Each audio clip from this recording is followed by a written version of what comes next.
Евангелие паводле Мацвея. Езус сказаў сваім вучням: «Чувайце, бо не ведаеце, у які дзень Пан ваш прыйдзе. Знайце ж тое, што калі б гаспадар дому ведаў, у якую варту прыйдзе злодзей, то не спаў бы і не даў бы падкапаць дом свой. Таму і вы будзьце гатовыя, бо Сын чалавечы прыйдзе ў тую гадзіну, калі вы не думаеце. Хто ж верны і разумны слуга, якога гаспадар паставіў над слугамі сваімі, даваць ім спажытак у адпаведны час? Шчаслівы той слуга, якога гаспадар ягоны, калі прыйдзе, застане, што ён так робіць. Сапраўды кажу вам, што над усёй маёмасцю сваёй паставіць яго.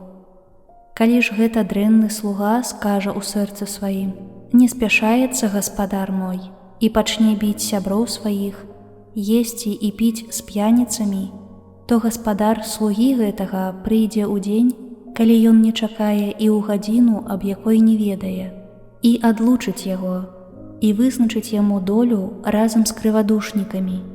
Там будзе плач і скрыгатанне зубоў.